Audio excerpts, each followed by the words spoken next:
ठाणे महापालिकेच्या मुख्यालयातील शहर विकास विभागात सोमवारी सकाळी लागलेल्या आगीमुळे एकच खळबळ उडाली। मिळालेल्या माहितीनुसार 5 पाखाडी येथील महापालिका मुख्यालयाच्या 4थ्या मजल्यावर ही घटना घडली।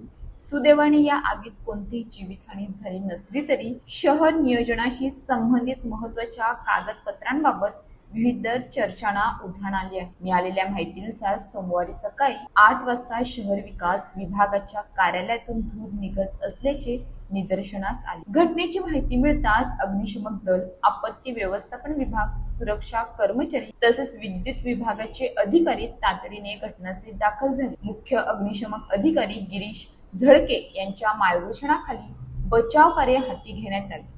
अग्निशमन दलाने अवघ्या अर्ध्या तासात परिस्थिती नियंत्रणात आणत सकाळी 8:35 ला आग पूर्णपणे आटोक्यात आणली। प्राथमिक तपासात यूपीएस यंत्रणा, काही कागदपत्रे आणि छतावरील पंखा जळाल्याची माहिती समोर आली आहे। आग लागल्याचे नेमके कारण अद्याप स्पष्ट झाले नसून शॉर्ट सर्किटचा प्राथमिक अंदाज व्यक्त करण्यात येत आहे। शहर विकास विभाग हा ठाणे शहराच्या विकास आराखड्याशी संबंधित महत्त्वाचा विभाग मानला जातो।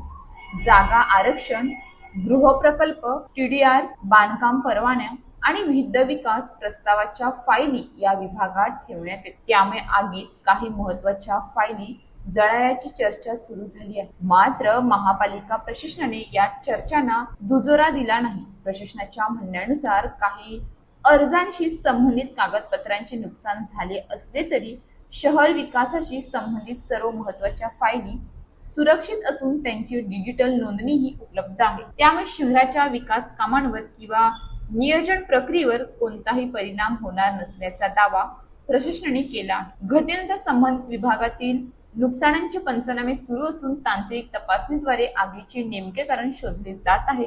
महापालिकेतील अग्निसुरक्षा व्यवस्थापनेचीही या निमित्ताने तपासणी केली जाणार असल्याची माहिती सूत्रांनी दिली आहे। शहर विकास विभागातील आगीमुळे महत्त्वाच्या फायलींबाबत प्रश्नचिन्ह निर्माण झाले असले तरी प्रशासनाने सर्व महत्त्वाची कागदपत्रे सुरक्षित असल्याचा दावा केला आहे। मात्र या आगीचे खरे कारण आणि नेमके नुकसान तपासात अहवालानंतरच स्पष्ट होणार आहे। अशाच ताज्या बातम्यांसाठी आमच्या न्यूज पोलीस रिपोर्टर चॅनलला लगेच सबस्क्राईब करा आणि बेल आयकॉन दाबायला विसरू नका।